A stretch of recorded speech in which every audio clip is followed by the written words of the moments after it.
Ya, bismillahirrahmanirrahim. Assalamualaikum warahmatullahi wabarakatuh. Dalam mata pelajaran elektronika dan mikroprosesor, pertemuan kali ini saya akan membahas tentang microcontroller. Oke, apakah microcontroller itu? Ialah chip yang menjadi otak dari sebuah rangkaian elektronika atau sebuah chip terintegrasi yang biasanya menjadi bagian dari sebuah embedded system atau sistem yang didesain untuk melakukan satu atau lebih fungsi khusus yang real time. Berikut adalah contoh dari IC microcontroller buatan dari Atmel. Oke.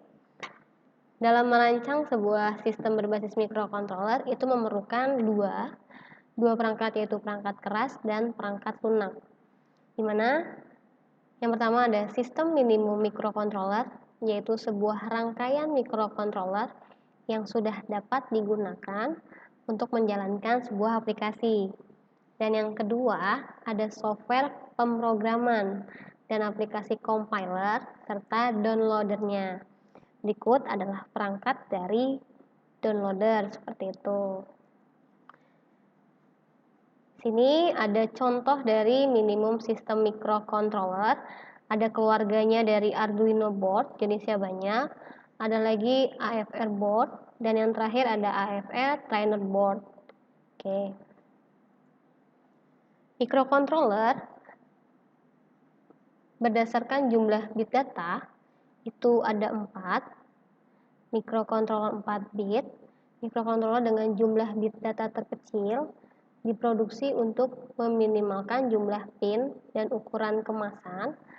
Ada microcontroller 8 bit, di mana microcontroller yang paling banyak digunakan untuk pekerjaan perhitungan skala kecil. Biasanya dalam komunikasi data ASCII ini serial juga disimpan dalam ukuran 8 bit. Yang ketiga ada microcontroller 16 bit, di mana pengembangan dari microcontroller 8 bit yang semakin kompleks dengan pengolahan data dan pengendalian, serta kecepatan tanggap atau responnya disempurnakan dengan menaikkan kecepatan clock dan ukuran data, serta digunakan untuk mengatur tangan robot dan aplikasi digital signal processing atau DSP.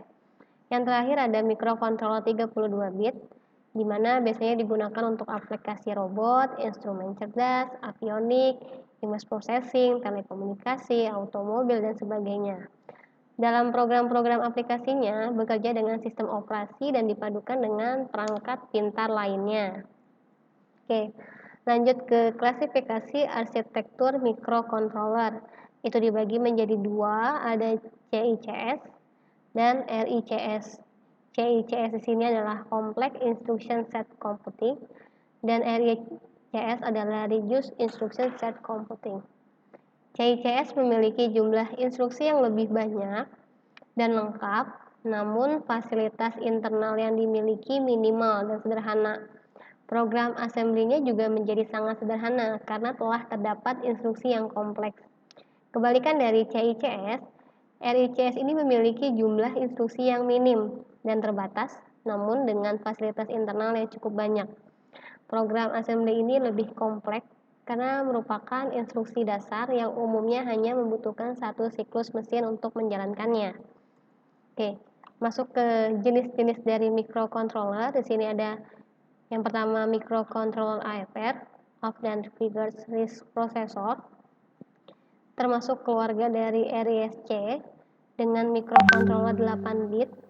Sebagian besar kode instruksinya dikemas dalam satu siklus clock. Di sini dikelompokkan menjadi AT-Tini, AT90S sekian-sekian, AT-Mega sekian-sekian, dan AT86RFX. Ini contoh chip microcontroller dari jenis AFR. Oke, berikut ada tabel perbandingan dari jenis seri microcontroller AFR. Dilihat dari beberapa bagian, ada flash, RAM, EEPROM, pin timer, UART, PWM, ADC, SPI, dan ISP. Lalu apakah perbedaan diantaranya? Oke, di sini ada penjelasannya. Kita mulai saja dari flash. Flash di sini maksudnya jenis ROM yang diisi dengan sebuah program hasil buatan manusia dan harus dijalankan oleh microcontroller. Dan yang kedua ada RAM, memori yang berfungsi sebagai penyimpanan data sementara dan pengolahan data ketika program sedang dijalankan. Yang ketiga ada EEPROM, Electrical Erasable Programmable Read-Only Memory, di mana memori yang bekerja sebagai penyimpanan data secara permanen oleh program yang sedang dijalankan. Yang keempat ada port I/O atau input-output, di mana pin atau kaki untuk jalur input dan output sinyal sebagai hasil keluaran atau masukan bagi program. Yang kelima ada timer, di mana sebuah modul dalam hardware yang bekerja untuk menghitung waktu atau pulsa. Ada lagi UART atau Universal Asynchronous Receive Transmit adalah sebuah jalur komunikasi data khusus secara serial asinkron. Lanjut ada PWM, Pulse Width Modulation, di mana sebuah fitur untuk membuat modulasi pulsa. Ada ADC, Analog to Digital Converter, di mana sebuah fitur yang mampu menerima sinyal analog dalam range tertentu untuk kemudian dikonversi menjadi suatu nilai digital dalam range tertentu. Masuk lagi ada SPI, Serial Peripheral Interface, di mana sebuah jalur komunikasi data khusus secara serial asinkron.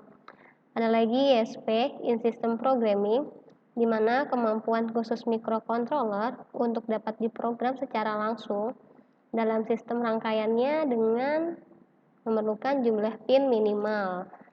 Oke, masuk yang kedua, itu jenis microcontroller MCS51. Ini termasuk buatan dari Atmel, keluarga dari CISC. Sebagian besar instruksinya dieksekusi dalam 12 siklus clock. Contohnya ada AT89S sekian-sekian, AT89C sekian-sekian, dan AT89C2051. Di sini ada series dari AT89S51, AT89S52, dan AT89S dari 53. Oke, berikut adalah tabel perbandingan microcontroller dari tipe MCS51. Dilihat dari memori program, memori data, timer, dan teknologi yang digunakan. Oke, masuk yang ketiga. Di sini ada microcontroller PCI atau Programmable Intelligent Computer, di mana termasuk keluarga dari RISC, dibuat oleh Microchip Technology, digunakan para developer, biayanya rendah, ketersediaan dan penggunaan yang luas, database aplikasi yang besar. Ini adalah contoh dari IC microcontroller PCI. Yang terakhir ada microcontroller ARM, Advanced RISC Machine, di mana termasuk keluarga dari RISC, sebuah prosesor dengan arsitektur set instruksi 32 bit. ARM atau Advanced RISC Machine ini sebelumnya lebih dikenal dengan Acorn RISC Machine, seperti itu. Oke. Di sini ada jenis paket dari microcontroller, bentuknya ada 3. Yang pertama ada DIP atau PDIP, ada lagi jenisnya TKFP atau MLF, dan yang terakhir ada PLCC. Dari blok diagramnya pun berbeda, seperti itu. Oke, saat ini ada beberapa alat pengembangan prototipe berbasis microcontroller yang cukup populer. Misalnya ada Arduino, ada Raspberry, ada ESP8266, ada Microbit, ada BeagleBone Black, dan yang terakhir ada Intel Galileo Gen 2, seperti itu. Oke, cukup sekian pemaparan pertemuan kali ini mengenai microcontroller. Wassalamualaikum warahmatullahi wabarakatuh.